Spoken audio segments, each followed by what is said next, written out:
Bonjour tout le monde, bonjour les amis, j'espère que vous allez bien. Bienvenue sur ma chaîne, Objectif Réussite 45.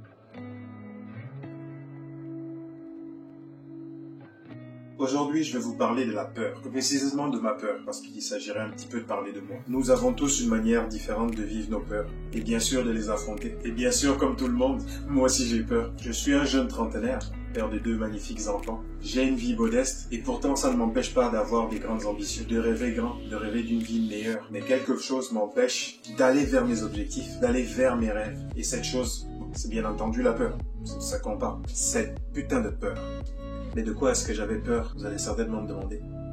Eh bien, premièrement, j'avais peur du regard des autres. J'ai toujours peur du regard des autres, en fait. Et c'est certainement l'une des peurs qui nous empêche le plus d'être nous-mêmes. Quand on a peur du regard des autres, il y a plein de choses qu'on ne peut pas faire parce qu'on appréhende comment est-ce que les autres vont réagir à ce qu'on fait. Comment est-ce qu'ils vont réagir à nos décisions et à nos actions. Qu'est-ce qu'ils vont penser de nous? Est-ce qu'ils vont nous juger? Est-ce qu'ils vont certainement se dire ce que tu fais est nul? Cette peur nous empêche très souvent d'agir parce qu'on s'imagine ce que les autres vont penser de nous. Ils vont nous trouver nuls dans ce qu'on fait. Et pourtant, cette peur du regard des autres n'est souvent que le point de départ. T'as plusieurs autres peurs. En plus d'avoir peur du regard des autres, on aura toujours tendance à avoir peur de l'échec. Pourquoi est-ce que je me donnerais autant d'efforts si ce projet n'est même pas garanti de réussir? Ça a été mon cas. Pourquoi est-ce que je publierais ma première vidéo si je suis même pas sûr que ça rencontrera le succès que je veux? Si c'est une vidéo qui va bider, qui ne serait vue par personne au final, en y repensant, si elle bide, en fait, ça règle le premier problème, ça règle la première peur. Parce que personne ne la verra.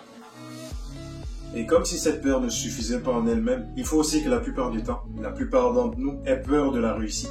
C'est assez bizarre quand même d'avoir peur de la réussite. Mais pourtant, c'est une peur qui est bien réelle. Dans mon cas, concernant le fait de me lancer sur YouTube, je me suis dit, et si finalement je rencontrais un énorme succès, qu'est-ce qui arriverait? Est-ce que ma vie changerait? Ce serait terrible en fait. Ma vie changerait du tout au tout.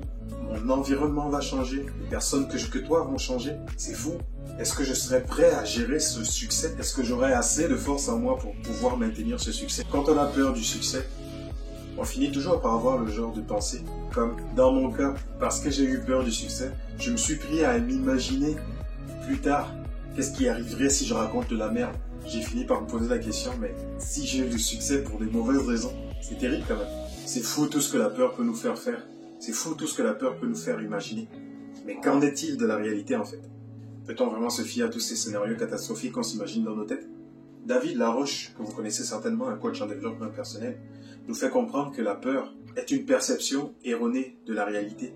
Et c'est intéressant quand même parce que ce mec essaie de nous faire comprendre au travers de ses vidéos et de ses conférences que la peur ne devrait pas être un problème. Que ça ne devrait pas être un problème d'avoir peur. Et qu'en fait, c'est une bonne chose de ressentir de la peur. Et ce qu'il essaye de faire, c'est de nous enseigner comment vivre avec nos peurs et continuer à aller de l'avant. Un autre coach en développement personnel, Franck Nicolas, que vous connaissez certainement, nous fait comprendre que la peur, c'est un indicateur. Et d'après lui, il existe des recettes pour pouvoir avancer malgré ses peurs. Un de ses conseils qui revient la plupart du temps, c'est de passer à l'action quand on a peur. De passer à l'action massivement et stratégiquement. Et je pourrais facilement leur donner raison, parce que je l'expérimente maintenant aujourd'hui. J'ai tellement eu peur de faire cette vidéo, j'ai tellement eu peur de la publier parce que j'essayais de faire quelque chose de parfait. Mais au bout d'un moment, je me suis juste dit, ok, c'est bon, arrête. Tourne une vidéo, fais un petit montage là-dessus et balance-la sur ta chaîne YouTube, qu'elle soit parfaite ou pas. Ça donnera le résultat que ça va donner, mais au moins tu l'auras fait. Au moins tu seras passé à l'action. Et ce sera peut-être le point de départ de quelque chose que tu n'as jamais expérimenté. Et c'est chose faite. Voici ma première vidéo. Je m'en fous de ce que ça va donner. Je m'en fous du résultat que ça aura. Je m'en fous que ça fasse un bide. Je m'en fous que ça rencontre du succès. Je l'ai publié et je suis fier de moi. Mon aventure sur YouTube commence maintenant. J'espère qu'au travers de mon expérience et des vidéos que je vous partagerai, vous trouverez l'inspiration pour aller vers vos rêves. Vous trouverez l'inspiration pour avoir envie de vivre la vie que vous méritez. Merci beaucoup de m'avoir suivi et à la prochaine.